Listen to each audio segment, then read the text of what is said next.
ada yang mengucap salam, harap dijawab dengan lantang dan bertenaga. Assalamualaikum warahmatullahi wabarakatuh. Waalaikumsalam warahmatullahi wabarakatuh. Alhamdulillahirabbil alamin. Kita ucapkan kehadiran Allah Subhanahu wa taala. Kita bisa diberi kesempatan untuk hadir di acara diseminasi budaya positif yang nantinya akan disajikan oleh Ibu Triwahyuni dan Pak Azmanto. Selawat beriring salam tidak lupa kita hadiahkan buat junjungan kita Nabi besar Muhammad Sallallahu Alaihi Wasallam dengan mengucapkan Allahumma sholli ala Sayyidina Muhammad wa ala ali Sayyidina Muhammad. Bapak Ibu yang berbahagia, untuk tidak memperpanjang mukadimah, saya akan bacakan susunan acara kita pada siang yang terik ini.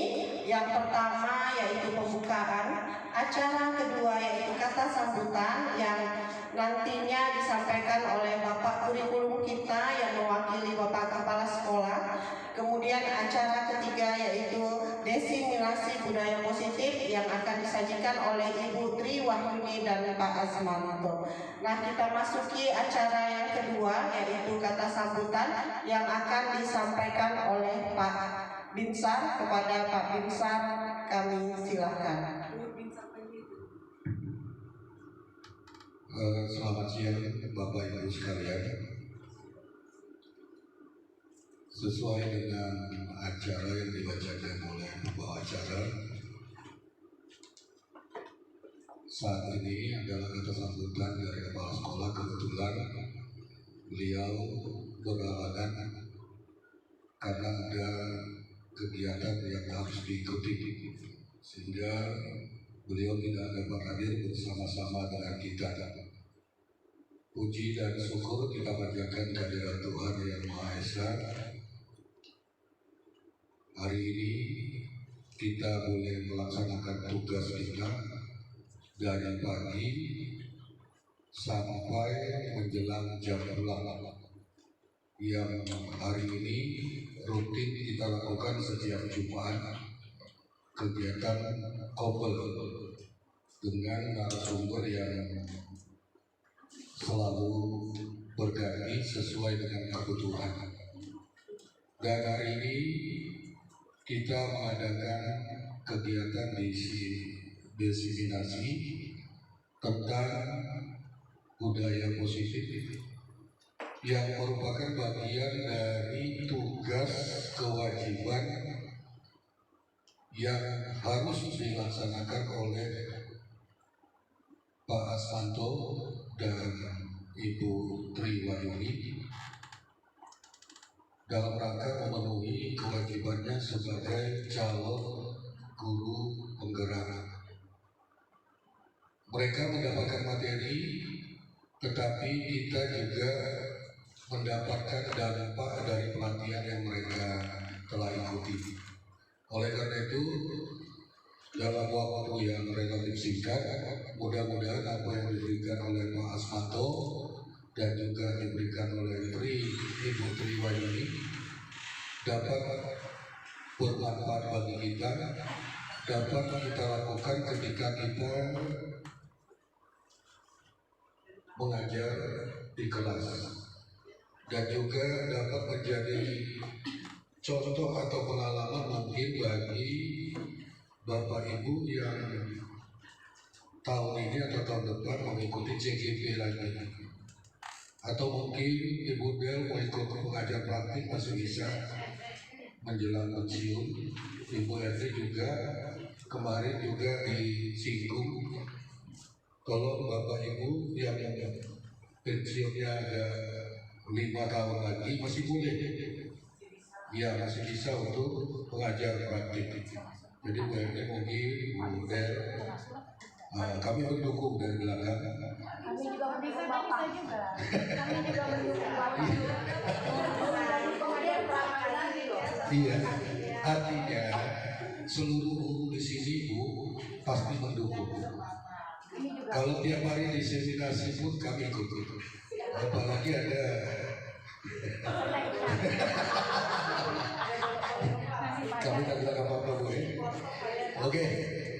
sudah tertawa, sudah segar, yakin bahwa materi yang diberikan akan bermanfaat. Jadi dengan mengucapkan puji dan syukur kegiatan diseminasi tentang budaya positif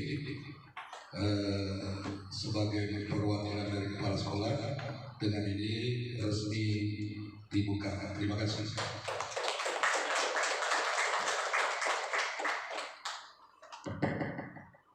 Terima kasih Pak Binsar yang sudah menyampaikan motivasi bagi kita semua terhadap acara kita pada siang hari ini.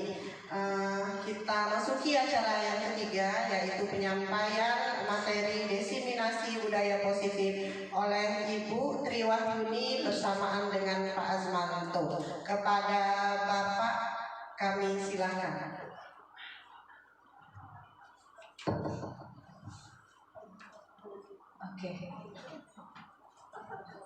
Oke, saya di sini yang biar kelihatan. Tapi saya mau membelakangi, mohon maaf lahir dan batin. Mohon maaf ya Pak Asmanto, tidak kelihatan. Assalamualaikum warahmatullahi wabarakatuh. Bapak Ibu guru hebat semuanya dan adik-adik yang nantinya akan menjadi guru hebat juga. Amin.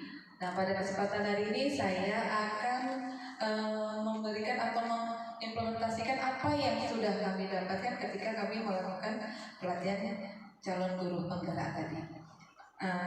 Mohon maaf sebelumnya Bapak Ibu, bukan maksud untuk menggurui ya, kita sama-sama belajar seperti itu. Baiklah, untuk tidak memperpanjang waktu, saya akan mulai dengan materi saya, yaitu diseminasi budaya positif. Tapi sebelumnya Bapak Ibu, ya, kita ice breaking dulu. Sebentar.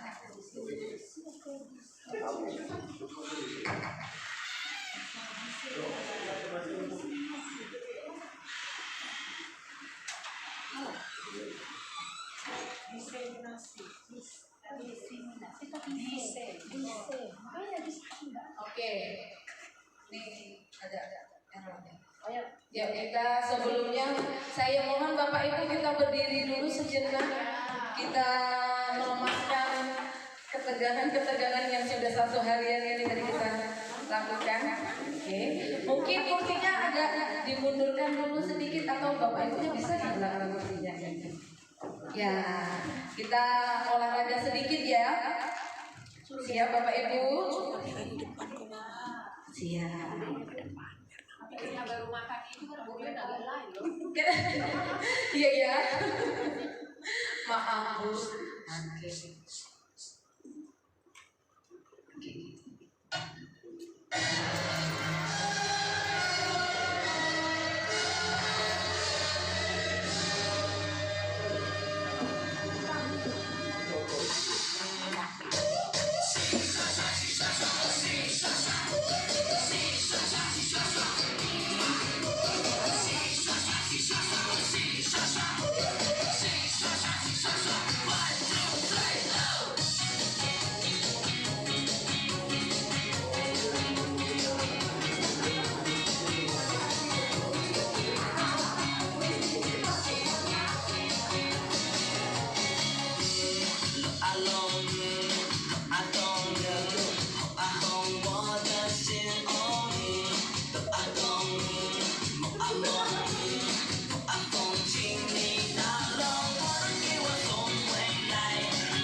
吃了我的给我吐出来，闪闪红星里面的记载变成此时对白，欠了我的给我补回来，偷了我的给我交出来，你我好像完全般恋爱，每次都是在。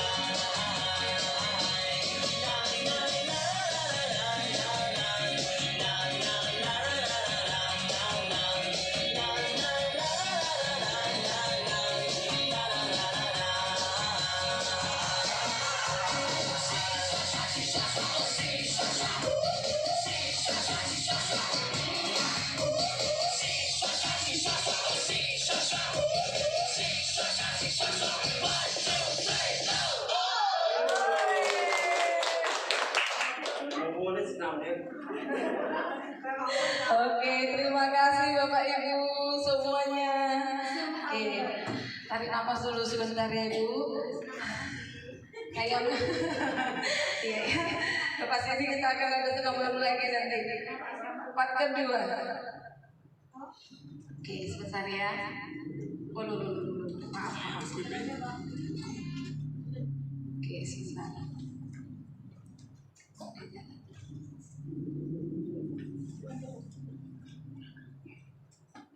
Sifat. Bentar ya. Iya. Oke. Nah, Bapak Ibu, kira-kira sudah bisa belum kita masuk nih, Pak? Tarik nafas panjang-panjang dulu. Mohon maaf. Nah, sekarang saya akan mulai ya, Bapak Ibu.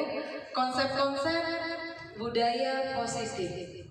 Nah, ini ada seorang guru yang baik harus memiliki kemampuan dalam mewujudkan budaya positif di sekolah. Budaya positif tersebut dapat dijalankan dengan menerapkan konsep-konsep inti seperti. Nah, ini ada konsep inti budaya positif. Perubahan paradigma belajar, kedua disiplin positif, ketiga motivasi perilaku manusia, keempat keyakinan sekolah atau kelas, kelima kebutuhan dasar manusia, keenam posisi kontrol manusia, dan yang ketujuh segitiga restitusi. Sebelumnya saya akan sampaikan nanti akan ada part 1 dan part 2 ya. Sekarang ini masih bagian saya part 1-nya yang akan saya bawa, nanti bagian part 2-nya yang akan disajikan oleh Pak Asmanto. Next ya.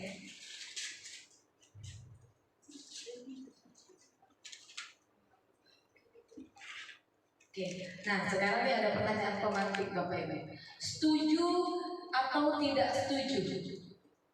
Jika satu, hukuman dapat mendisiplinkan anak. Kira-kira setuju atau tidak setuju Bapak Ibu? Setuju atau tidak setuju? Setuju? Setuju ya? Hukuman dapat mendisiplinkan anak. Setuju? Oke, kita next dulu yang kedua. Kita simpan ya. Yang kedua, pemberian hukuman dengan hal positif seperti membaca atau membersihkan halaman sekolah dapat meningkatkan disiplin anak. Setuju? Setuju ya? Oke. Dan yang ketiga, memberi penghargaan dapat meningkatkan motivasi belajar anak. Setuju? Sangat setuju. Oke, Bapak Firsan tidak ya? Tidak Pak? Oke, bisa kasih alasannya Pak? Alasannya? Karena biasa yang berbeda itu yang menarik ya. Biasanya kalau anak kita kasih penghargaan, maka dia akan fokus kepada penghargaan tanpa didorong dari hatinya untuk berubah. Nah, ketika penghargaan itu tidak ada, maka perilakunya kembali lagi seperti awal. Mungkin begitu. Oke, mungkin ada Bapak Ibu yang kalau yang tadi setuju tadi Bapak Ibu mungkin bisa memberikan alasannya. Nah, ini kita bersama dia Pak. Memberikan penghargaan dapat meningkatkan motivasi belajar anak. Nah, jadi selama ini kalau kita menerima rapor, kan itu ada peringkat tuh. Jadi anak itu kalau dia mendapat peringkat di kelasnya, tentunya dia berusaha untuk belajar terus untuk saya seperti itu. Oke, terima kasih. Oke, jawaban itu tidak ada yang benar, tidak ada yang salah. Hanya kita berbeda pandangan saja, pendapat. Oke, Bapak Ibu, baiklah. Kita nanti akan menuju apakah yang tadi kita sudah sampaikan di pertanyaan pematik ini sesuai dengan apa yang akan saya jabarkan nanti. Oke, kita lihat ya Bapak Ibu. Oke.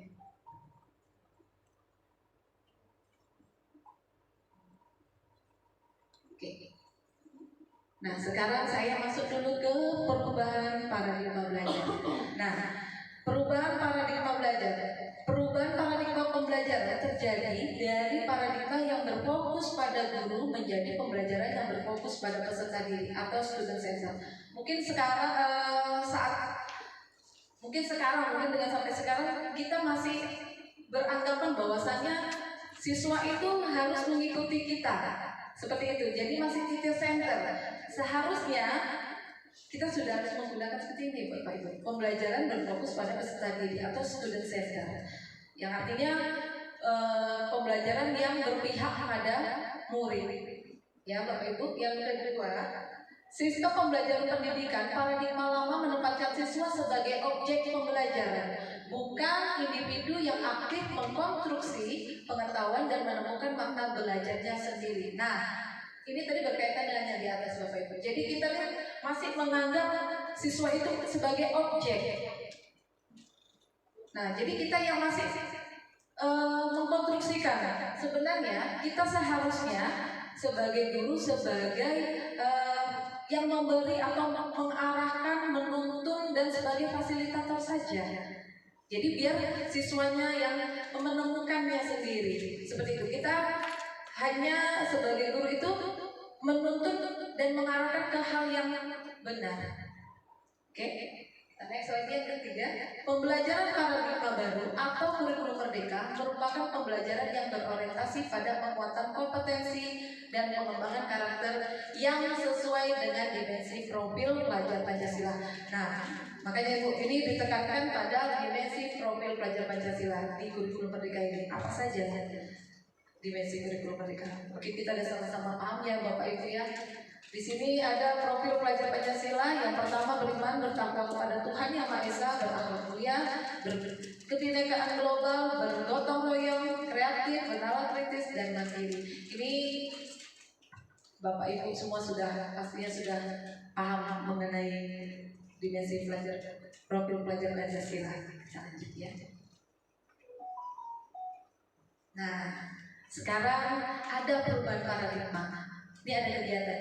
Coba saya minta Bapak Ibu kita mempraktekkan. Anggaplah di tangan Ibu ini ada secari kertas. Yang secari kertas itu merupakan hal yang bisa saja yang paling berharga atau sangat berharga, atau bahkan memang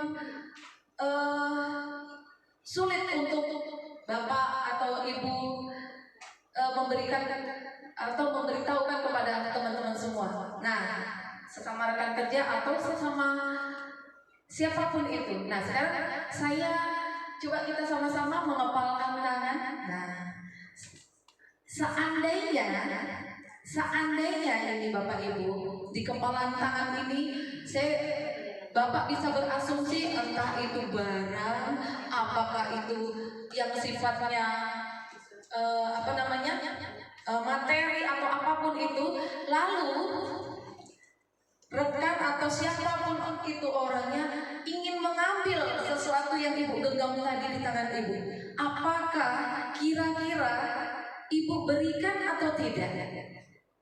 Oke, saya mau minta tolong kasih pendapat Bapak Ibu. Kalau misalnya coba deh, nah seandainya Ibu ada sesuatu di tangan Ibu nih, nah Ibu genggam nih. Kalau sudah digenggam pasti kan berharga ya.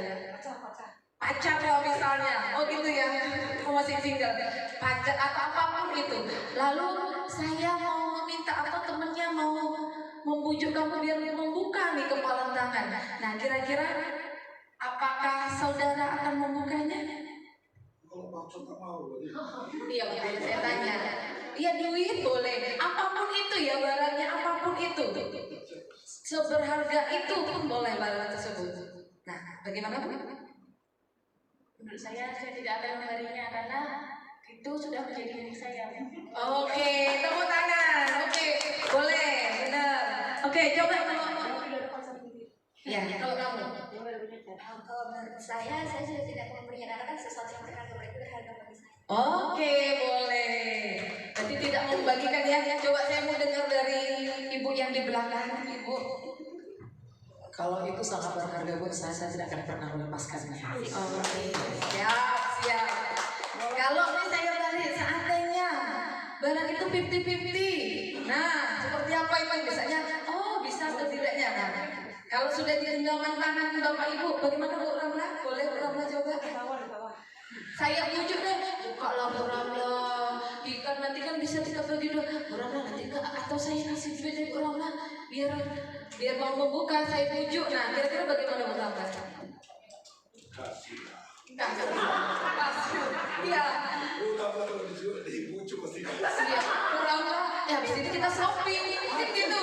Saya pujuk-pujuk ya masalah. Bu Ramla mau beli apa? Nah, gitu.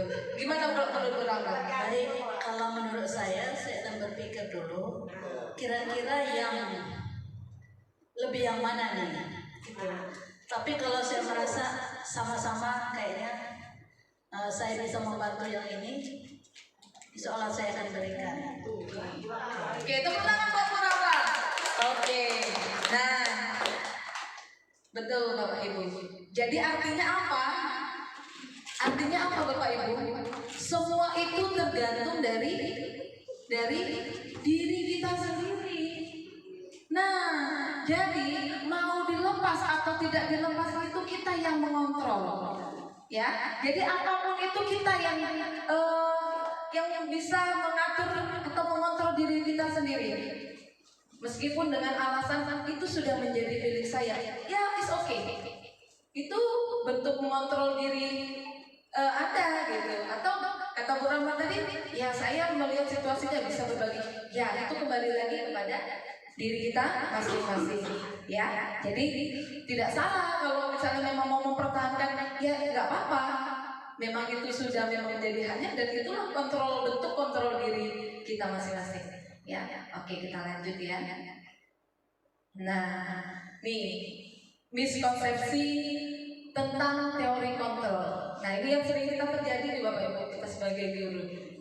Ya, ada ilusi guru mengontrol murid. Nah, saya lah juga mungkin sebelum belajar ini saya juga oh iya ada kecenderungan saya atau kita guru mengontrol murid. Nah, lalu ada ilusi bahwa kritik dan membuat rasa bersalah mampu menguatkan karakter. Nah ini ilusi, iya hayalan, ilusi kita. Iya betul betul. Nah, jadi yang ketiga ilusi bahwa orang dewasa berhak memaksa. Nah, kita ini sebagai orang dewasa berhak memaksa kepada anak. Nah, itu ilusi kita ya, miskonsepsi ya, yang sebenarnya itu miskonsepsi tentang teori kontrol. Dan yang terakhir ilusi bahwa semua penguatan positif efektif dan bermanfaat. Nah, ini artinya belum tentu juga penguatan positif itu efektif dan bermanfaat. Jadi kita memang benar tergantung dari bagaimana situasinya ya. Nah ini yang miskonsepsi tentang teori kontrol yang selama ini mungkin ada di diri kita ya. Oke, next.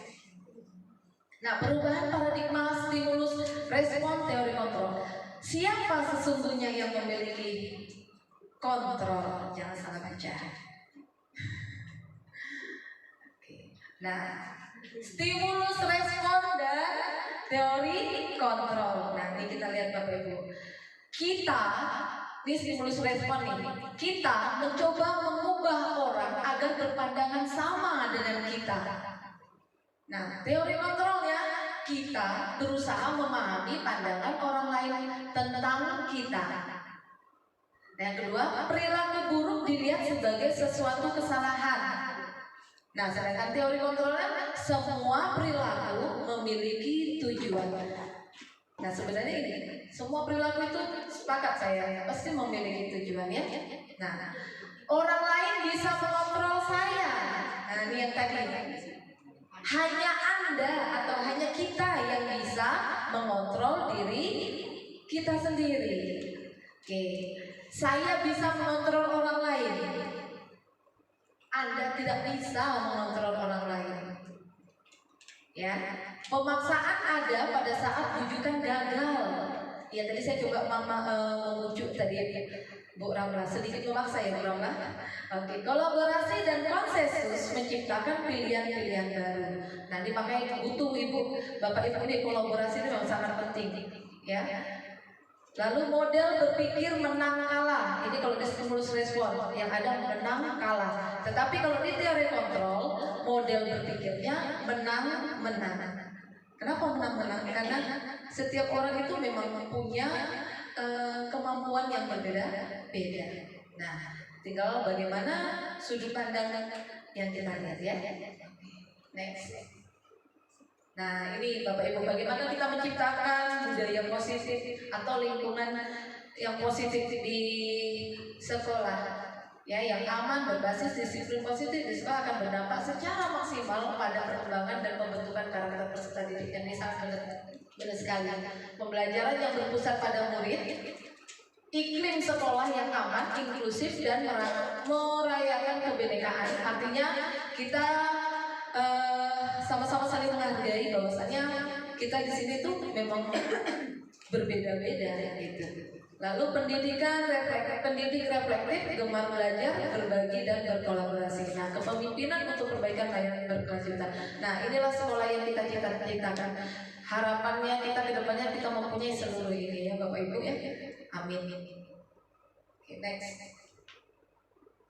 Nah, kita masuk di poin kedua yaitu disiplin positif. Ibu, Bapak, ada yang tahu apa itu disiplin positif? Ibu Erwin?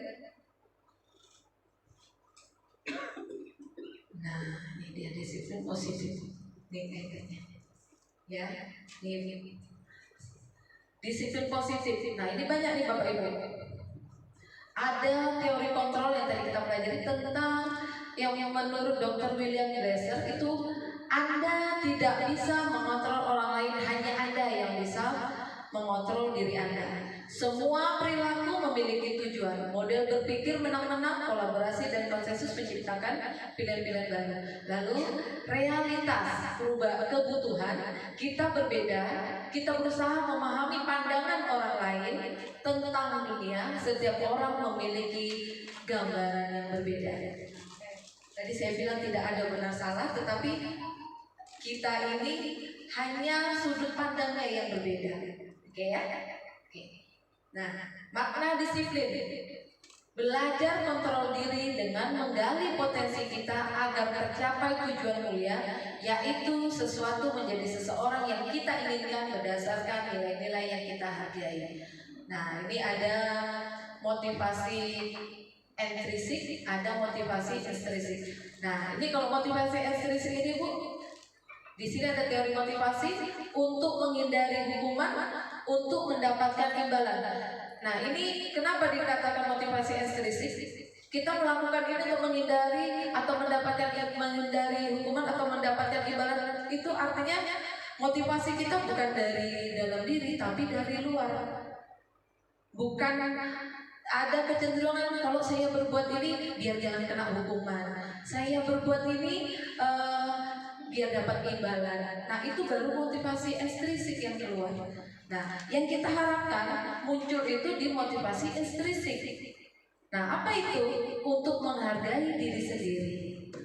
Lalu di situ terdapat nilai-nilai kebajikan yang universal, keyakinan atau di sini keyakinan kelas. Maksudnya ini motivasi ekstrinsik, benar yang tadi Pak Binsar bilang. Salah satunya kalau kita melakukan sesuatu itu tanpa ada pikiran atau embel-embel biar terhindar dari hukuman, biar dapat imbalan atau apapun itu. Nah, kalau kita memang benar-benar melakukan dari dalam diri, artinya motivasi intrinsik kita itu sudah muncul. Yang mana kita, oh memang saya ini, misalnya mohon maaf, misalnya kita datang ke sekolah, ya, tidak terlambat atau disiplin tepat waktu. Nah, bukan karena biar dilihat atau di apa, biar dipuji atau di apa. Nah, tetapi ada kesadaran diri, ya saya memang inilah seharusnya saya, kewajiban saya dan sebagainya. Nah, artinya kita sudah bisa menghargai diri kita sendiri. Nah, disitulah motivasi intrinsik itu baru muncul, di mana kita bisa menghargai diri kita sendiri dengan hal-hal yang positif tentunya. Oke, next. Lalu ada 5 posisi kontrol. Nah, Bapak Ibu, ini penting juga buat kita semua. Ada posisi pertama itu ada penghukum, kedua pembuat rasa bersalah, ketiga teman, keempat pemantau, kelima manajer. Nah, ini ada 5 posisi kontrol. Nanti yang akan dijelaskan oleh Pak Asmanto.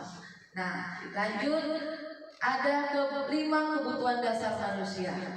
Nah, ini bertahan hidup, penguasaan, kasih sayang, dan rasa diterima, kesenangan dan kebebasan. Lalu muncul di sini ada segitiga restitusi. Dari posisi kontrol ini turun ke segitiga restitusi, di mana kita diharapkan sebagai manajer kita bisa menerapkan segitiga restitusi di sekolah. Nah, ketika kita menghadapi siswa yang kadang mungkin dia membuat masalah atau melakukan masalah yang tanpa disadari, kita sebaiknya kita berperan di sini ya Bapak Ibu, manajer dan menggunakan segitiga restitusi. Nah, tapi lihat nanti apa itu. Nah, definisi disiplin. Jadi disiplin itu berasal dari kata disiplina, artinya belajar. Makna asal dari kata berkonotasi dengan disiplin dari murid-murid Socrates dan Plato. Disiplin diri membuat orang menggali potensinya menuju sebuah tujuan apa yang dia hargai. Nah, ini apa yang dia hargai. Nah, ini poinnya di sini. Namun dalam budaya kita, makna kata disiplin telah berubah menjadi sesuatu yang dilakukan seseorang pada orang lain untuk mendapatkan kepatuhan. Kecenderungan umum adalah menghubungkan kata disiplin dengan ketidaknyamanan, bukan dengan apa yang kita hargai atau pencapaian suatu tujuan. Nah, kenapa saya di sini dikatakan ketidaknyamanan? Karena di sini ada mendapatkan kepatuhan. Yang seolah-olah kita harus nurut atau patuh. Jadi dari situ kita muncul rasa ketidaknyamanan. Karena bukan munculnya dari diri tadi, ya. Oke, sekarang kita next. Nah, jadi ini disiplin positif merupakan suatu cara penerapan disiplin diri yang mengajarkan anak bertanggung jawab dan menumbuhkan kesadaran diri berdasarkan nilai-nilai kebajikan dan memiliki motivasi intrinsik bukan ekstrinsik. Ya, ini saya sengaja Ibu saya kasih warna merah biar letak poin-poinnya biar nampak ya. Oke. Nah, ini nilai-nilai kebajikan universal. Ini ada nilai-nilai kebajikan adalah sifat-sifat positif manusia yang merupakan tujuan mulia yang ingin dicapai setiap individu. Nilai yang disepakati bersama lintas bahasa, suku, bangsa, agama maupun latar belakang. Nah, kenapa ini dikatakan seperti ini? Karena di kelas kita itu biasanya siswa-siswinya kan berbeda-beda, unik ya, nggak satu etnis saja, bahkan ada beberapa etnis. Oke, contoh profil pelajar Pancasila: beriman bertakwa, berbuat maesa, mandiri, benar kritis, berkebinekaan global, bergotong royong dan kreatif. Oke. Sekarang kita lanjut ke motivasi dan perilaku manusia. Di sini ada Bapak Ibu, tahu ini siapa? Kenal? Bapak pendidikan kita? Oh, tahu tapi tidak kenal. Iya, sama Bapak ini. Saya tidak pernah berjumpa. Iya, kalaupun mau berjumpa udah di alam saya. Sama. Saya mengetahui tapi tidak kenal. Iya, sama. Ini Bapak Ki Hajar Dewantara. Nah, sini ada kata merdeka. Merdeka itu artinya tidak hanya terlepas dari perintah, akan tetapi juga cakap buat memerintah diri sendiri. Nah ini, kalau dia sudah bisa memerintah diri sendiri, artinya motivasi intrinsiknya sudah muncul. Nah maksudnya seperti itu ya, bukan dorongan dari orang lain. Oke, atau tekanan, tunggu diperintah dulu baru jalan. Bukan seperti itu yang dimaksud merdeka. Nah ini Bu. Tadi sempat sudah saya singgung di awal tadi ya, teori motivasi perilaku manusia.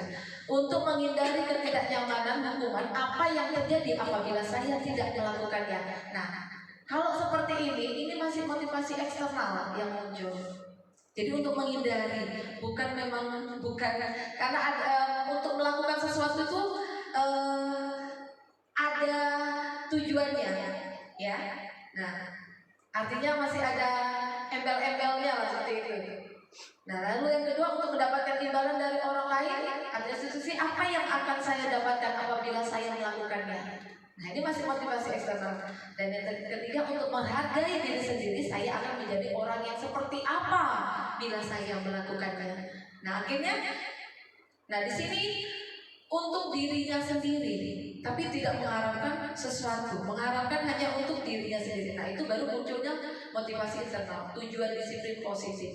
Nah, ini kita berharap Bapak Ibu, baik kita sebagai guru dan khususnya untuk siswa-siswi kita berusaha untuk semoga bisa mereka itu muncul motivasi internal yang ada pada diri peserta didik. Dan kita guru-guru pun ya diharapkan juga sama gitu. Kadang kita menuntut anak, padahal diri kita sendiri juga seperti apa. Kita juga wajib introspeksi diri juga ya. Oke. Nah, ini tindakan guru. Nah, ini saya akan melemparkan beberapa pertanyaan. Coba kita, saya ingin mendengarkan suara yang merdu dari Bapak Ibu ya. Untuk pertama, tindakan guru yang pertama, apakah dia termasuk hukuman atau konsekuensi? Nah, nanti saya jelaskan hukuman itu apa, konsekuensi itu seperti apa. Oke. Mencatat 100 kali di dalam buku kalimat, saya tidak akan terlambat lagi karena terlambat ke sekolah. Nah, saya tidak akan terlambat lagi 100 kali. Oke, Bapak Ibu boleh Bu uji, apakah ini masuk hukuman atau konsekuensi? Ada? Boleh. Menurut saya itu termasuk ke dalam hukuman. Hukuman, boleh beritahu Bu alasannya kenapa? Pertama, dia disuruh mencatat 100 kali. Oke. Kalau menurut saya, karena dulu kita pernah sekolah juga kan. Kalau kita melakukan itu, bukannya anak yang jadi berubah, hanya rasa benci dan dongkol sama gurunya yang ada. Oke. Pengalaman pribadi kali ya Bu ya. Oh iya. Bisa. Iya. Oke, mungkin ada yang lain? Ibu, Bu Wiwin? Iya. Menurut Bu Wiwin bagaimana Bu Wiwin? Ini menurut saya ya. Iya. Bisa jadi hukuman karena 100 kali. Tapi lain halnya ketika mungkin agak 50 atau 25 itu konsekuensi. Oke, Bapak dulu. Oh, berarti ini ya. Karena hitungannya tuh berat, karena harus 10, 11, 12, 13 banyak gitu. Oh, berarti Tapi kalau 25 bisa jadi konsekuensi. oh gitu, bisa dinego gitu ya. Oke, berarti kalau yang ini Ibu hukuman. Hukuman. Oke, mungkin ada yang lain? Oke, Uni. Bagaimana Ibu Betri? Terima kasih Bu Yuyun. Memilih ya Bu ya? Iya. Hukuman atau konsekuensi? Saya katakan ini adalah hukuman. Alasannya Bu. Boleh Mencatat 100 kali nih. Itu Bu bayangan aja berapa lama ngerjainnya. Ya kan? Seharusnya anak sudah bisa melakukan yang lain, tetapi menghabiskan waktu untuk menyelesaikan hukuman yang Ibu berikan. Oke. Jadi Menurut saya tidak manusiawi. tidak manusiawi. Berarti ini masuk ke Hukuman. Oke, kita lihat ya Bapak Ibu. Apakah benar jawaban dari Bapak Ibu semuanya? Oke. Survei membuktikan. Iya, benar hukuman. Tepuk tangan semuanya buat kita semua. Oke, ini pertanyaan yang lanjutan yang kedua ya. Lari mengelilingi lapangan upacara 2 kali karena terlambat hadir ke sekolah. Oh, Bu Sari. Oke, silakan Bu Sari. Kalau menurut saya itu bisa jadi hukuman, bisa jadi konsekuensi. Tapi kalau di sini saya lihat lari mengelilingi lapangan upacara 2 kali karena terlambat hadir ke sekolah. Biasanya untuk waktu jadwal hadir kan kita sudah ditentukan. Jadi biasanya ini jatuh kepada konsekuensi. Konsekuensi kalau kita terlambat datang. Oke, konsekuensi ya Bu Sari. Oke, terima kasih Bu Sari. Oke, mungkin ibu yang lain, Ibu Clara atau Bu Ami. Oh boleh Bu Ami.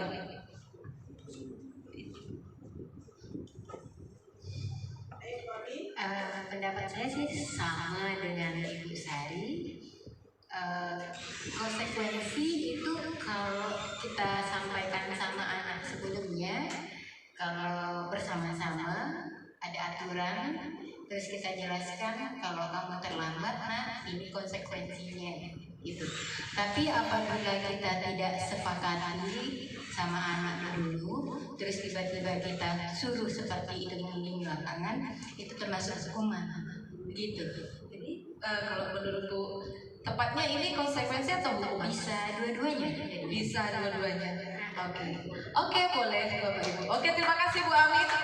Saya mendengar suara yang di depan, suara adik-adik yang muda-muda ini. Mungkin punya pandangan lain ya.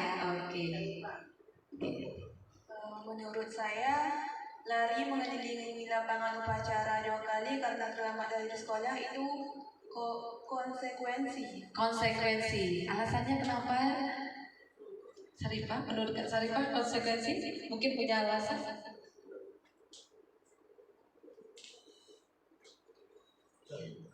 Karena kan setiap sekolah itu kan memiliki konsekuensi karena karena kalau terlambat sekolah tuh harus ada hukumannya. Jadi, maksudnya setiap sekolah itu mempunyai aturan. Jadi kalau Bu Sarifah menganggap lari mengelilingi lapangan upacara ini sudah termasuk konsekuensi. Oke, sekarang kita lihat ya Bapak Ibu, apakah ini hukuman atau konsekuensi? Kita teng. Hukuman. Kenapa hukuman Ibu? Nanti kita akan lari ke sana. Kenapa ini hukuman? Nanti akan dijelaskan ya. Oke, kita next dulu. Ini termasuk hukuman ya Bapak Ibu. Nah, oke, next. Murid diminta untuk push up 15 kali karena tidak menggunakan seragam lengkap. Ini mau jawab apa Bu? Oke, sebentar Ibu. Oke. Menurutnya Ibu apa? Fadia. Iya. Fadia. Menurut saya itu konsekuensi. Konsekuensi. Oke. Menurut Fadia konsekuensi. Mengapa menurut Fadia konsekuensi? Karena kan sudah dibuat aturan untuk seragam lengkap dari hari Senin sampai hari Jumat itu seperti apa pakaiannya. Apabila melanggar itu masih bisa dikasih konsekuensi. Oke, masih dengan konsekuensi. Oke, terima kasih. Ibu yang di belakang sepakat apa ini? Ya, Bu Erni. Iya boleh. Oke, ini karena kita kan berbicara tentang disiplin positif ya Bu. Iya kan. Benar. Nah, jadi yang nomor 3 itu adalah hukuman. Nomor 4, nomor 5 ini untuk mempersingkat waktu nih Bu. Boleh. Nomor 4 dengan nomor 5 itu konsekuensi, nomor terakhir hukuman. Kenapa? Iya, kenapa?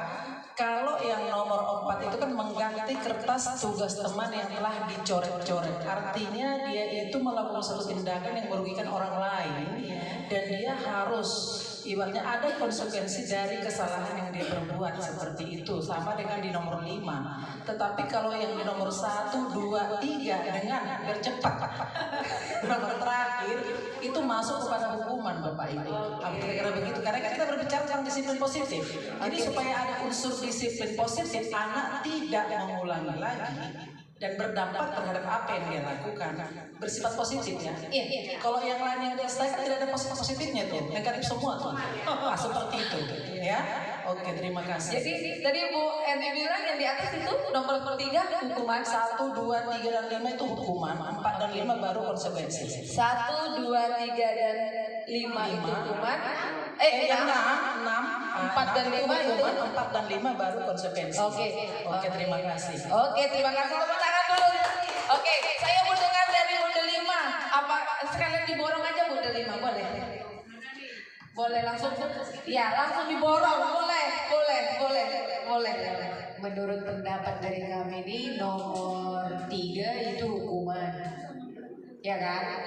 Mengganti kertas tugas teman yang telah dicoret-coret juga itu kami kira itu hukuman. Membersihkan tumpahan air di meja karena tersenggol konsekuensi. Murid disuruh untuk menggunakan sepatu seharian di sekolah karena tidak, itu hukuman. Itulah menurut pendapat kami Bu Yuyu. Oke, terima kasih Bu Del. Tepuk tangan dulu buat Bu Del. Oke Bapak, coba menurut Bapak bagaimana? Jadi menurut kami nomor 3 ini borong semua ya. Iya diborong. Nomor 3 hukuman. Karena kesalahan tidak ada hubungan dengan sanksi lah, kalau kita katakan zaman sekarang tidak ada hubungan. Mengganti kertas itu berhubungan karena dia mencoret diganti loh. Hukuman ya? Nah, konsekuensi. Ya.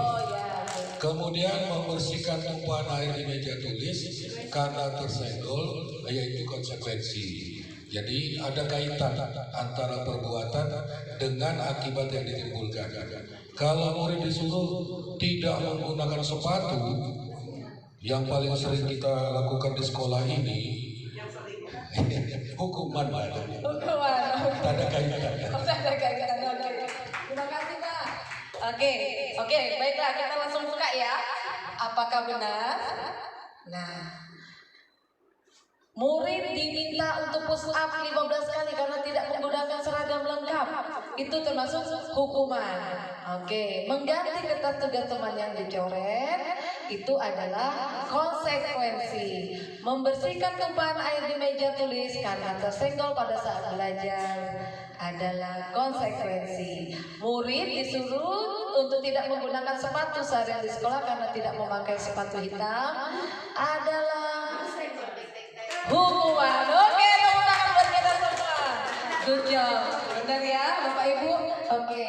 Nah, sekarang apa sih perbedaan hukuman dan konsekuensi itu? Hukuman itu sesuatu yang menyakitkan harus terjadi.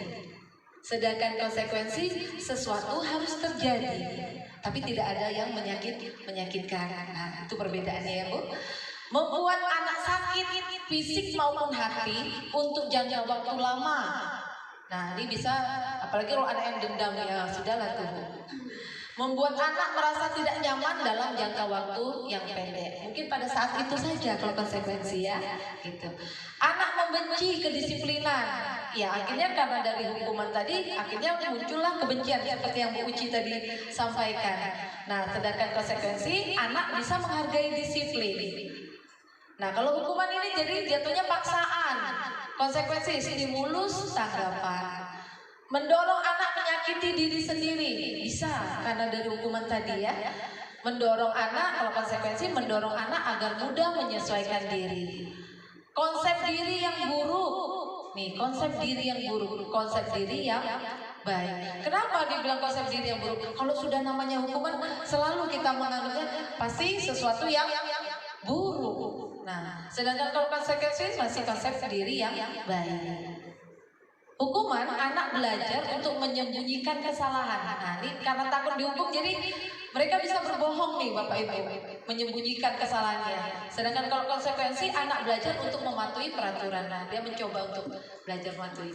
Marah, rasa bersalah, dipermalukan, merasa tidak dihargai. Ini yang muncul dari hukuman tadi. Karena kita memberi hukuman, nah ini yang muncul.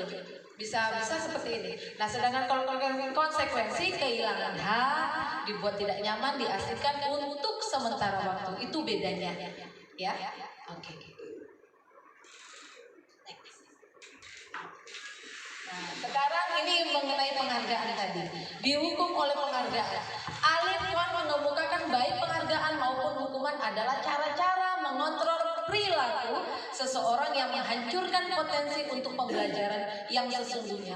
Menurut Kohn, secara ideal, tindakan belajar itu sendiri adalah penghargaan sesungguhnya. Jadi pada prosesnya ya, pada tindakannya di sini. Nah, nih ada. Nah, mungkin selama ini kita berpikiran kalau penghargaan itu munculnya atau timbulnya selalu baik. Begitu juga dengan saya. Saya selalu berpikiran bahwa penghargaan itu lebih bagus, lebih baik. Ternyata penghargaan itu masuk ke motivasi intrinsik gitu ya. Yang kita harapkan ini kan motivasi intrinsik yang ada dari dalam diri. Ternyata penghargaan itu hanya bersifat penghargaan itu hanya bersifat jangka pendek dan jangka panjang. Nah, penghargaan tidak efektif. Penghargaan merusak hubungan, bisa merusak hubungan. Kenapa? Bisa timbulnya kecemburuan sosial, iri hati juga bisa. Dia terus yang dapat, gitu. Oh iyalah dia pintar anak jangan. Jadi bisa merasa kecemburuan sosial di sini ya. Lalu penghargaan mengurangi ketepatan. Nah, terkadang kita juga bisa nggak tepat. Kenapa? Kita tidak melihat prosesnya waktu itu. Karena kita melihat hasilnya, oh ternyata dia bagus nilainya. Nah, lalu kita kasih penghargaan. Padahal pada saat prosesnya dia menuju ke situ ada yang tidak tepat. Nah, itu jadinya tidak penghargaan yang mengurangi ketepatan. Penghargaan menurunkan kualitas. Nah, ini tadi benar yang dikatakan Pak Dinsan tadi. Ya, mengharapkan ini aja, mengharapkan. Kalau nggak ada ini bisa jadi dia nggak akan melakukan. Hanya mengharapkan penghargaan. Seperti itu. Penghargaan mematikan kreativitas. Bisa, sangat bisa.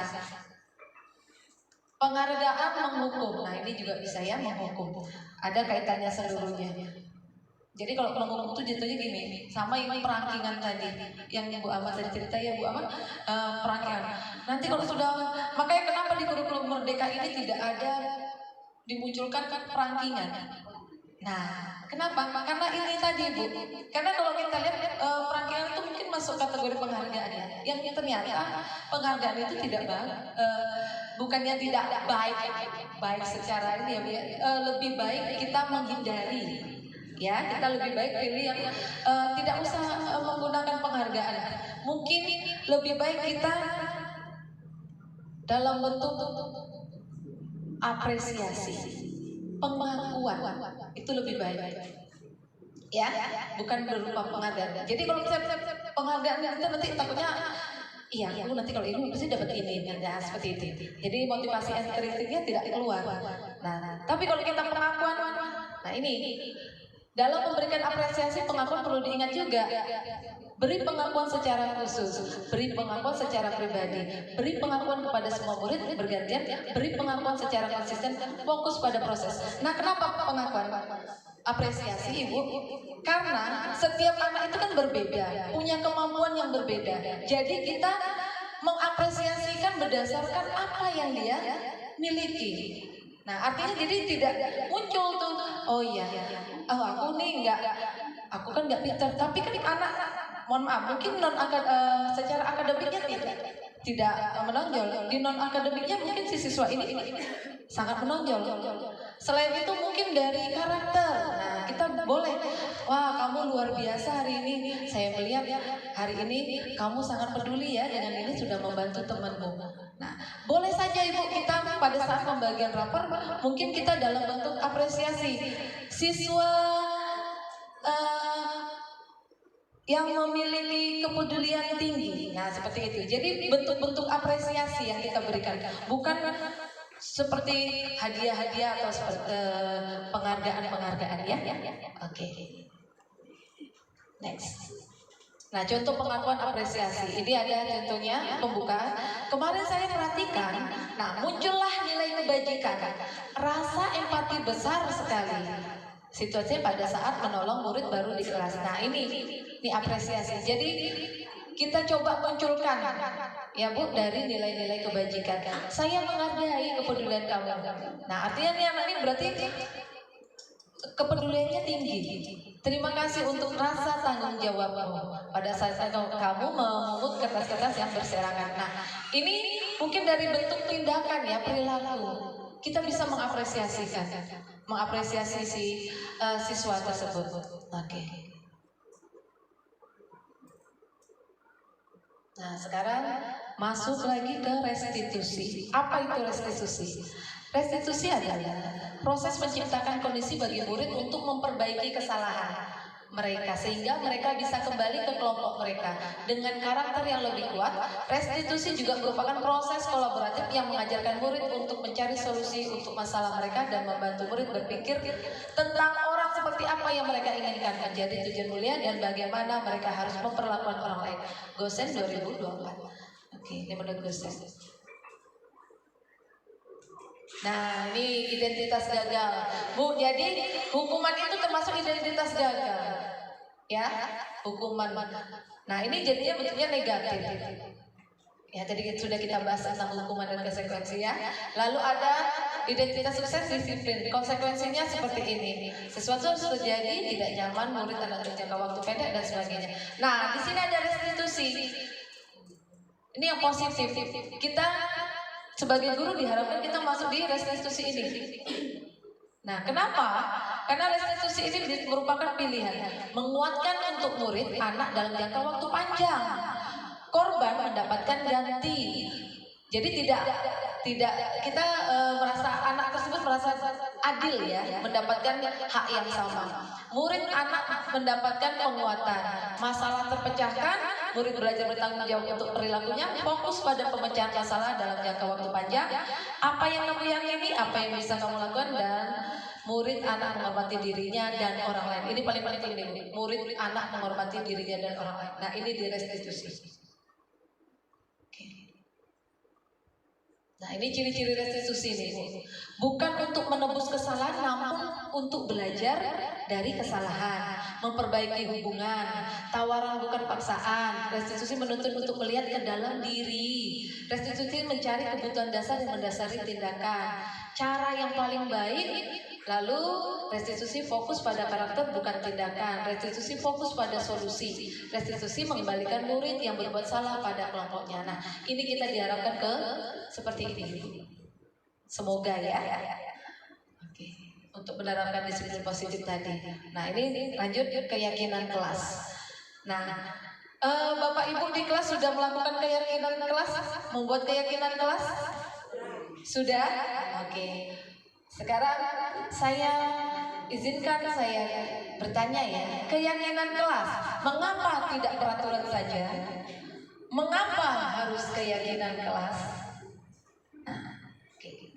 Next dulu. Nah, ini budaya positif. Budaya positif, lingkungan positif, dari lingkungan positif bisa membuat keyakinan kelas, dan yang nantinya dari keyakinan kelas itu bisa berubah menjadi peraturan kelas. Oke. Nah, coba saya bertanya Bapak Ibu, yang mana yang merupakan keyakinan kelas? Yang hijau kah atau yang putih? Ayo. Tidak nampak? Yang hijau itu ada TK Dharma Wanita Persatuan 1, kesepakatan kelas, datang tepat waktu, mengucapkan salam, menjaga kebersihan sekolah, berdoa sebelum dan sesudah kegiatan, aktif dalam pembelajaran, tertib.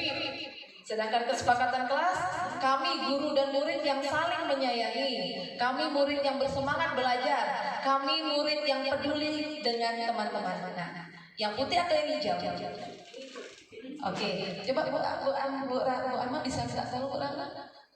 Iya. Bu Ama minta tolong mic-nya. Oke, siapa yang mau jawab Bu? Bu Sari? Oke. Yang mana Bu Sari? Yang hijau atau yang putih? Saya rasa ini yang hijau. Yang hijau. Keyakinan kelas. Karena keyakinan kelas itu yang pertama harus ada kesepakatan antara guru dengan siswa, kemudian ditindaklanjuti dengan kalimat-kalimat yang positif, sama-sama diterjemahkan dalam kalimat yang positif. Itu menurut saya, jadi kami memilih yang hijau. Yang hijau. Oke. Menurut saya. Oke, mungkin ada yang lain? Tepuk tangan dulu dong buat Bu Sari. Oke. Ayo, mungkin yang lain? Bu Rezi nih, Bu Rezi. Bu Rezi? Oke. Kan pastinya Bapak Ibu sudah mencoba untuk membuat kesepakatan kelas ya. Oh nggak kelihatan, oh maaf ya karena oh iya. Ayo Uji silakan Uji. Kalau menurut saya yang termasuk ke dalam keyakinan kelas itu adalah yang putih. Yang putih. Alasannya Bu? Mungkin Bu Sari mengatakan kalau yang hijau sebenarnya bisa kedua-duanya, ya. Tetapi saya lebih condong ke yang putih karena keyakinan kelas itu kan tidak hanya berasal dari gurunya saja yang membuat keyakinan, tetapi siswanya juga. Jadi kesepakatan bersama, sehingga bisa sama-sama bersama melaksanakannya. Nah, tetapi salahnya kalau menurut saya di sini hanya penggunaan bahasanya. Jadi karena di yang putih itu penggunaan bahasanya kami guru dan murid yang saling menyayangi. Kami guru dan murid. Nah berarti kan seolah-olah di situ memang dia membuat keyakinan kelas bersama. Jadi yang putih keyakinan kelas. Oke, mungkin ada yang lain tanggapan Bu Zainatun? Boleh? Oke, Bu Zainatun. Bagaimana kalau menurut Bu Zainatun, yang mana yang merupakan keyakinan kelas?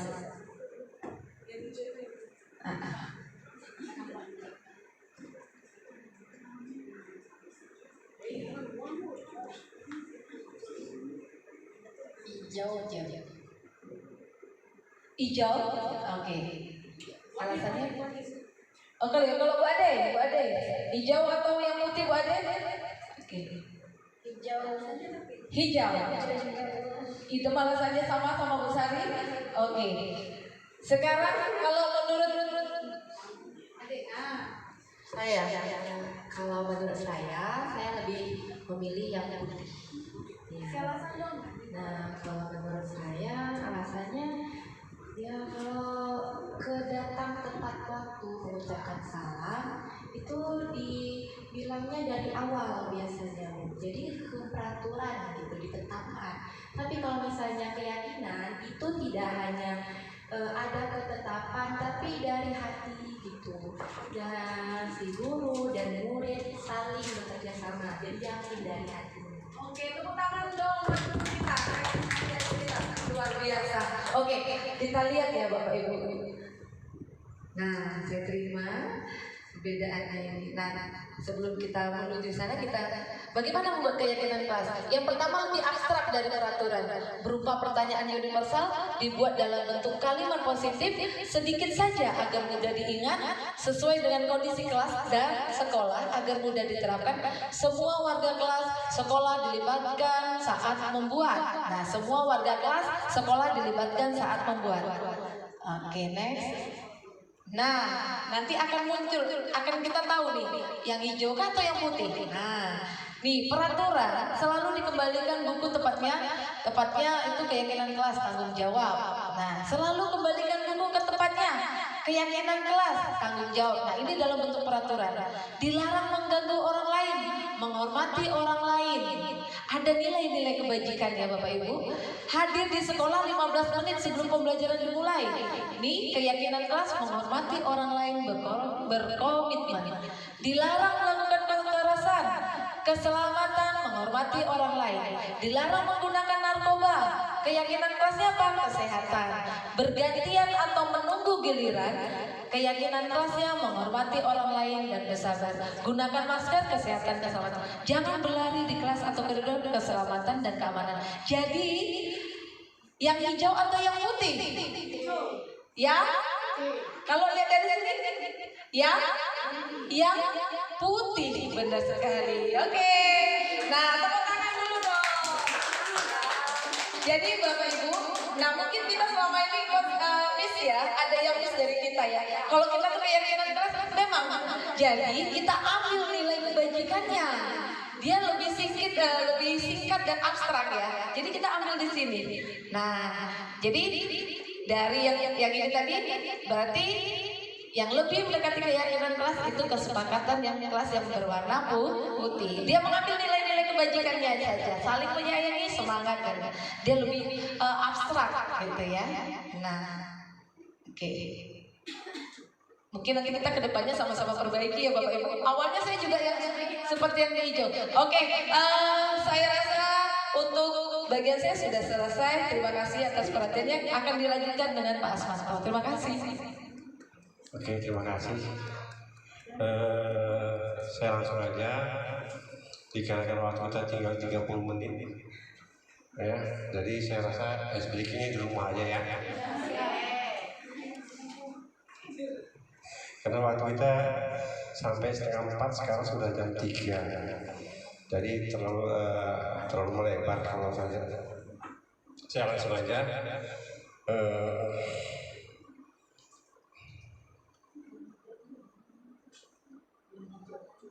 Kebutuhan dasar manusia. Kira-kira apa nih kebutuhan dasar kita? Sandang, pangan, Oke. Kayaknya klasik. Ya. Kalau dari apa? Kebutuhan dasar dari. Kebutuhan dasar saya adalah ya, kebutuhan dasar kita kan punya kebutuhan dasar ya. Saya butuh uang, saya butuh pacar, saya butuh makan. Ya enggak? Ya. Oke, kita langsung. Kita akan bahas ini. Apa itu kebutuhan dasar? Ternyata kebutuhan dasar ada 5. Pertama adalah bertahan hidup. Semua orang pasti kita akan selalu bertahan hidup.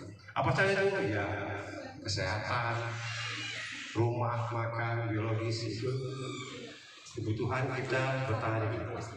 Kedua, penguasaan, yaitu kebutuhan pengakuan atas kemampuan. Semuanya pasti. Saya yakin, apalagi ibu kita di belakang ini pasti ingin diakui. Saya guru, ya pasti ya. Kemudian yang ketiga, kesenangan. Ya pasti, yakin saya. Yakin saya sekali semuanya dalam hidup pasti cari kesenangan. Jadi kebutuhan itu pasti melekat pada diri kita. Kemudian keempat, kasih sayang dan rasa diterima. Ini yang paling penting. Ya, kasih sayang. Dicintai, ya. Kemudian yang terakhir, kebebasan. Kebutuhan kebebasan. Cuma kebutuhan kebebasan ini biasanya dibatasi dengan kebebasan orang lain enggak. Jadi enggak sebebas-bebasnya. Itu kebutuhan yang mendasar daripada manusia. Terakhir, ini ada kasus. Coba ibu-ibu baca, ada dibaca. Kira-kira kebutuhan dasar apa yang diinginkan Dimas?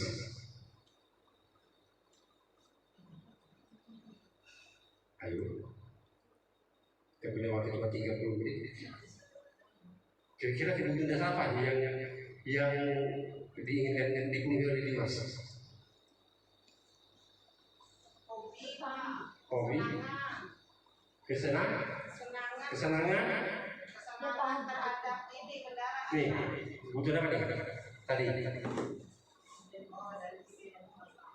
Ayo, kebutuhan apa tadi?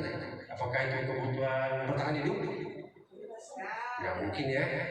Atau mungkin penguasaan, diakui. Pengakuan atas kemampuan. Pengakuan atas kemampuan. Iya. Ya. Kira-kira di antara 5 ini mana yang paling tepat? Nomor?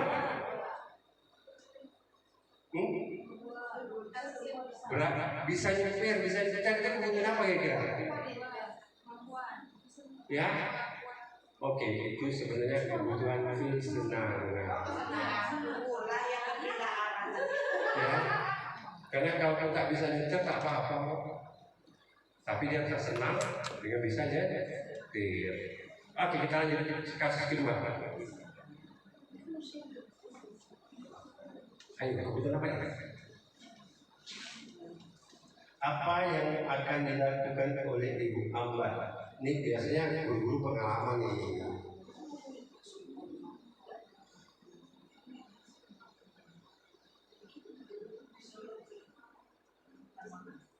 Kira-kira apa ya? Ayo. Ya.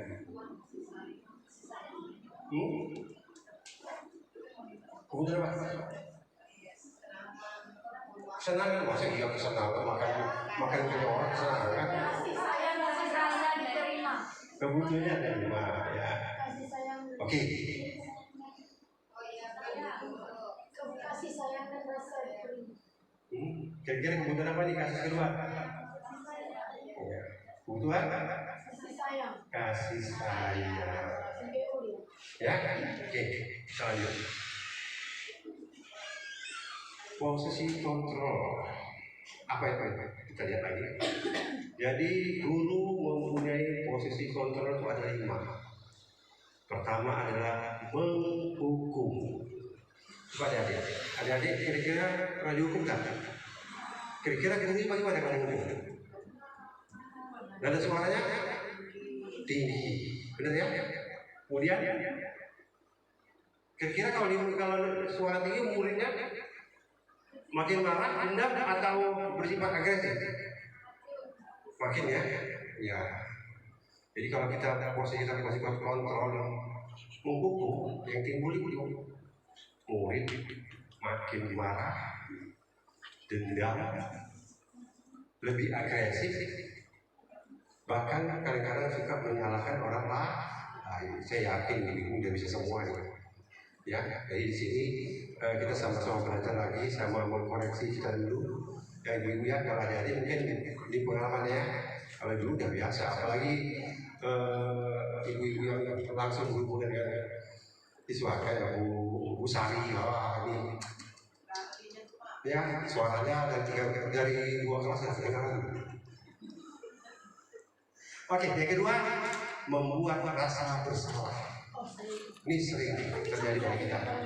Ya sering ya. Ya sering kita lakukan itu.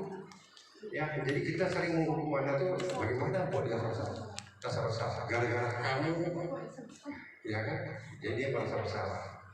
Karena suara guru memeras, memang halus, tapi ya itu kamu nih penyebabnya jadi begini. Ya, kemudian murid akan merasa bersalah. Kemudian dia merasa gagal, tidak sanggup membahagiakan orang lain. Ya. Kalau dia bersalah ya seperti itu. Saya rasa ini juga amin. Kemudian yang ketiga, teman. Ini paling banyak. Saya yakin guru-guru sih banyak posisinya bagi teman. Kenapa? Karena dia dari anak-anak kesuka. Apalagi kalau misalnya pak, tapi sekarang nggak tahu ya kalau dulu gitu ya. Lewat Pak Bisa sampai ditegur kayak teman. Itulah dia. Nada suara akrab, ramah dan sering bercanda. Saya juga sering melakukan ini. Dulu saya belajar, biasa kalau guru matematika kan seram ya. Kalau guru matematika itu pasti seram ya. Ya. Apalagi di sini, saya salah satunya guru matematika yang paling ganteng. Ada 4 guru sini kayak, saya paling ganteng.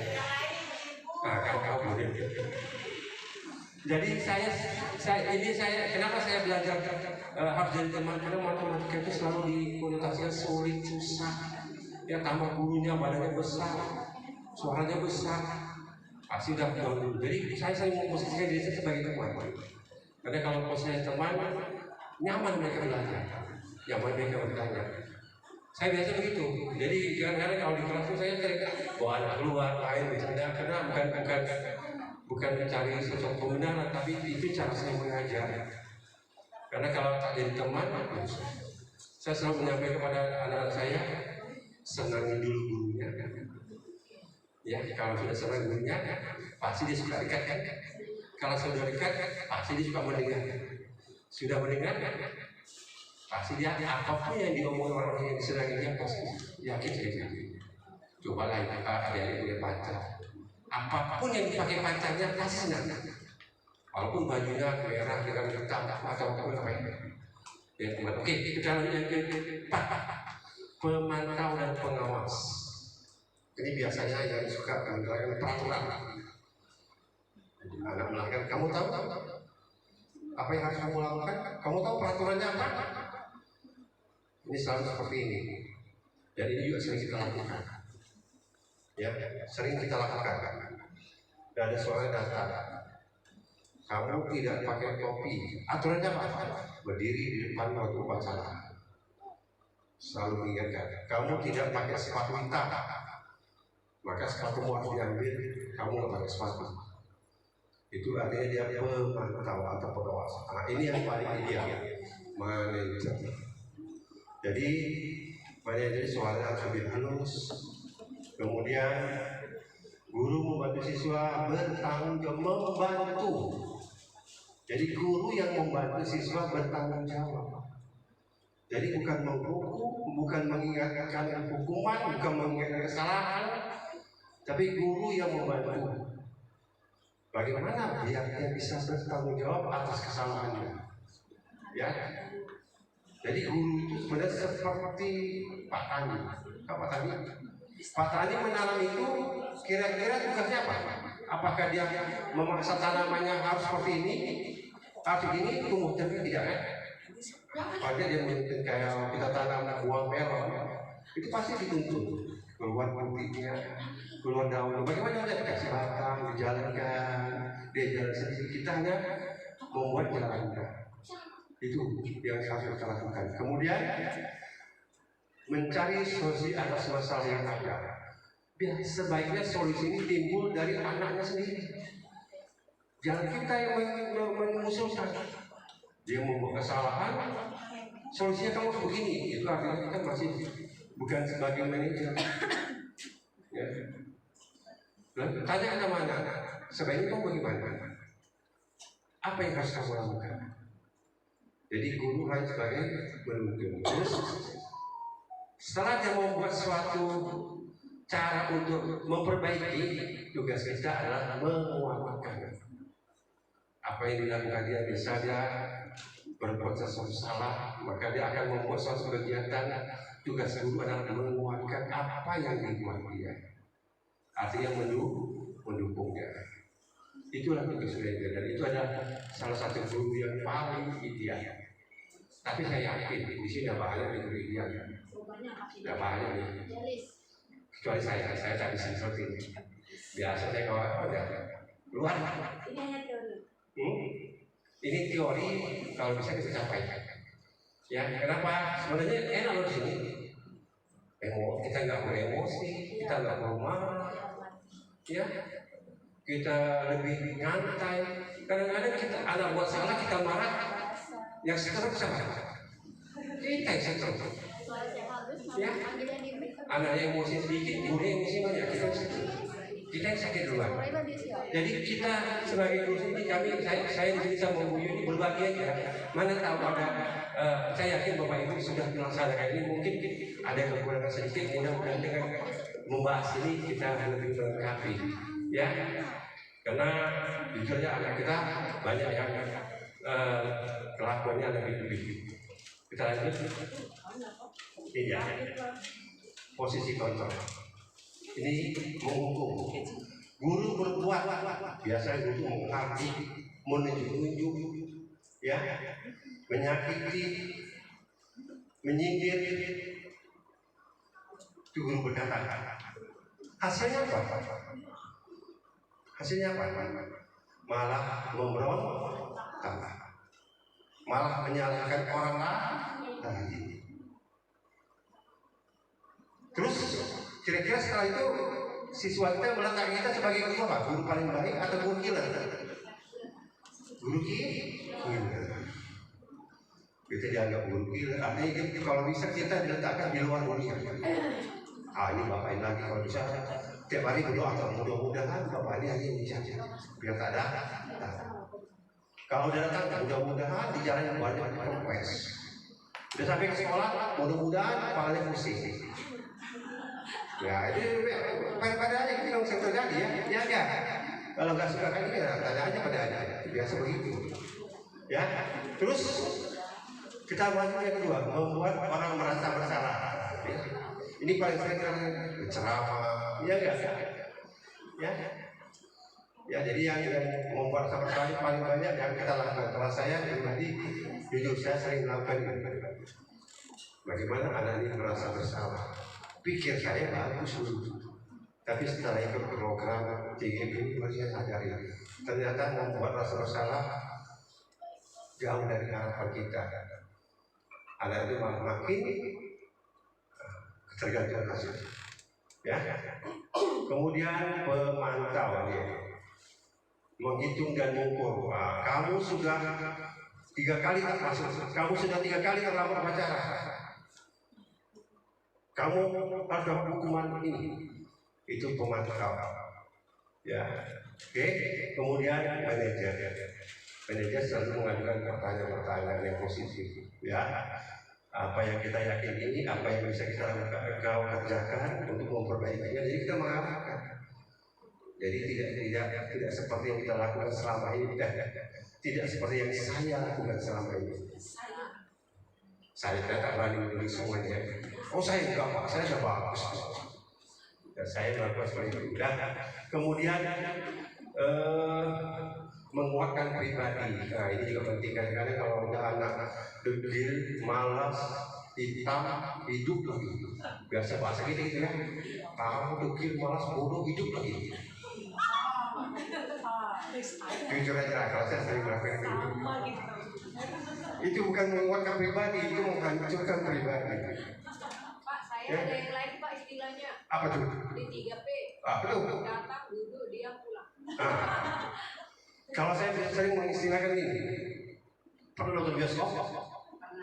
Ya, nonton bioskop ya? Dia nonton bioskop udah lama. Setelah dikeluar, pilih apa tadi? Tak tahu. Akhirnya dia di dalam hanya numpang dulu, nengok layar kosong, keluar juga kosong. Ya, kadang-kadang tuh ibu pernah nggak nanya sama anak ibu, apa itu definisi belajar? Ayo, adik-adik, apa itu definisi belajar? Ayo, apa itu definisi belajar? Ayo, perubahan, belajar untuk berubah. Bukan itu kamu harusnya jadi satria bajanya.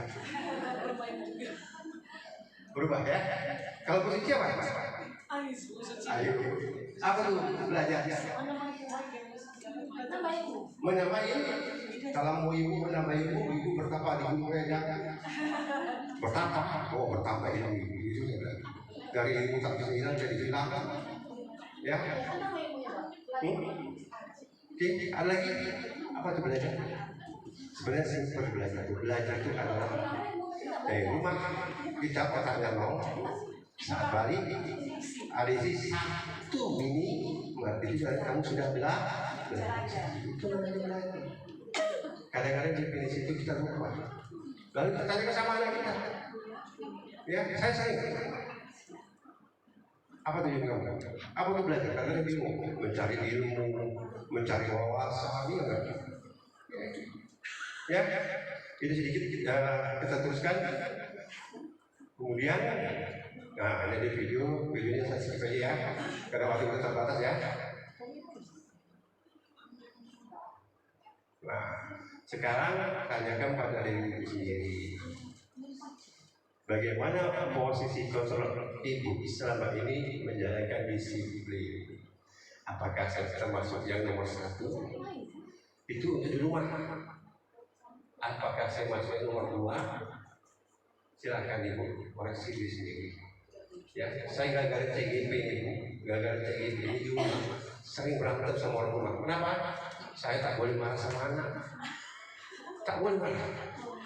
Anak saya bilang, kamu ini. Apa kata saya? Percuma jadi guru CGP. Kena. Saya bilang kena. Ya kenapa kan kamu ayah anda belajar CGP bagaimana menangani anak ini? Mana ada seperti itu, mana ada menghukum. Saya kena.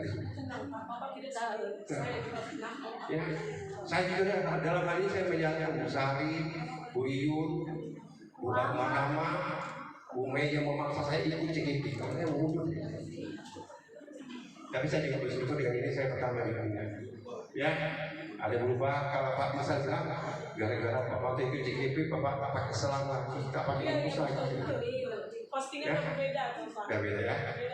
Oke, saya itu segi posting yang saya ambil.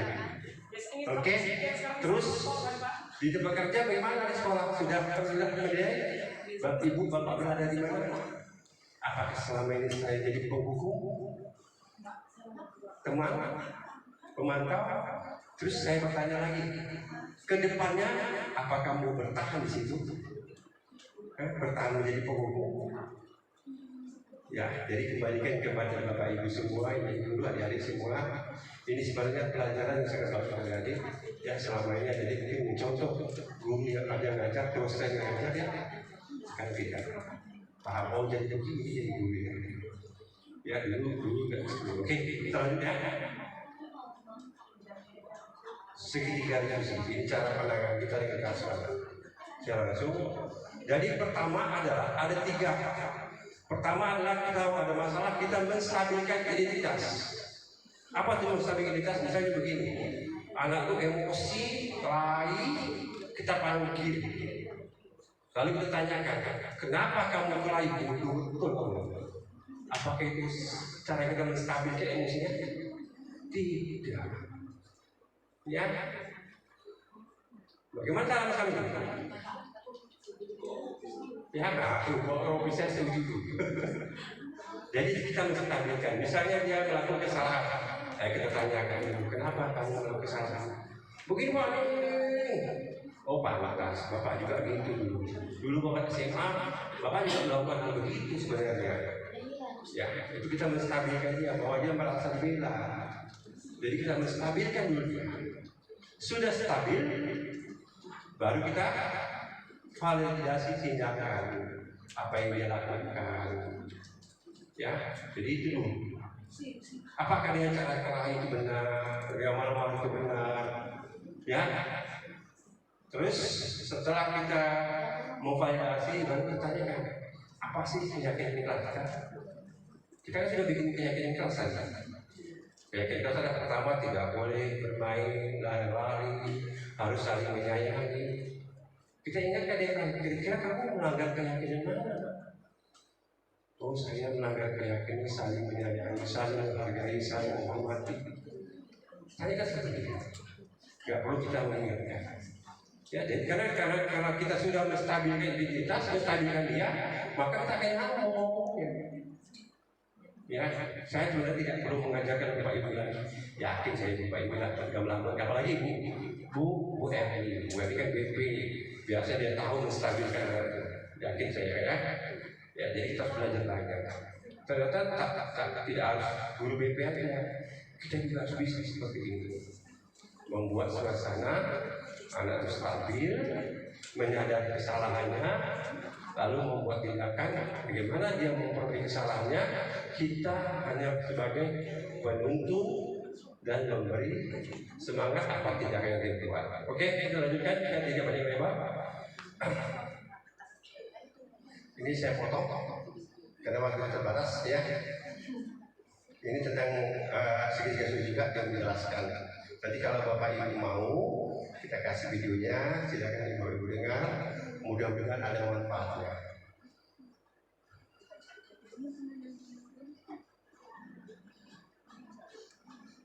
Nih, ya.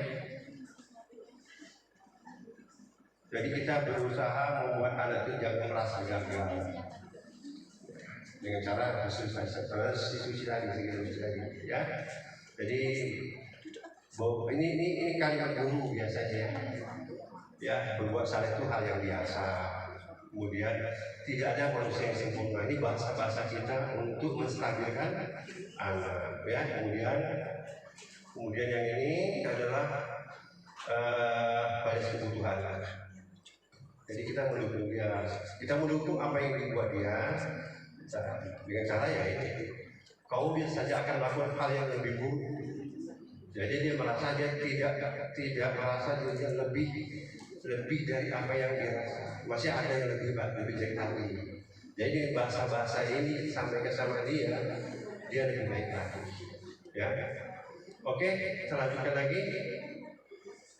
Ini adalah mengenai keyakinan. Apa nilai yang kita percaya di kelas? Ya, jadi ini keyakinan yang telah kita buat di awal. Jadi apa itu keyakinan dengan peraturan? Kalau peraturan berlaku satu arah, kalau keyakinan berlaku dua arah, nah, guru dan murid bersama-sama. Kalau peraturan biasa dari guru, masuk tidak boleh lewat dari 10 menit, itu dari guru biasanya. Tapi tidak dari anak. Jadi itu yang kita coba. Nah, kalau saya akan coba merubah itu. Ya, oke, lanjut. Jadi tidak banyak hal yang saya jelaskan. Nah, inilah kata orang bijak. Jika orang menjadi baik karena mereka takut mendapatkan hukuman atau mengharapkan hadiah, maka mereka berada di dalam penyelesaian yang besar. Ini kata paman saya dulu, LDS, Opung ya, ya. Oke, saya lanjut lagi. Nah, inilah yang kita tunggu-tunggu. Ya, jadi ini mari belajar bersama, berkolaborasi, saling mendukung, demi mewujudkan disiplin positif di sekolah kita sehingga dapat menciptakan karakter profil belajar Pancasila. Ya, saya tahu ini yang ditunggu ini kan. Oh, kok sama kayaknya bisa juga tungguin deh. Kapan? Terima kasih. Ya, saya sedikit menyampaikan, mohon maaf jika apa yang kami sampaikan mungkin sedikit berbeda atau berlawanan atau tidak cocok. Ini yang kami dapati, kami lagi berbagi. Kalau ada manfaatnya silakan diambil. Kalau tidak ada manfaatnya silakan salahkan kami. Karena kami belajar. Oke, itu saja.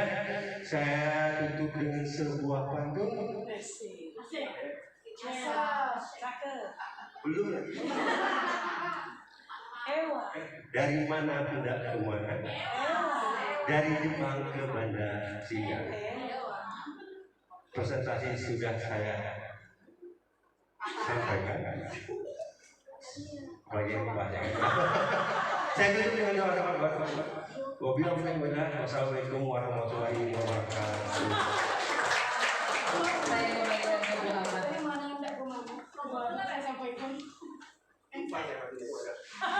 Alhamdulillahirobbilalamin.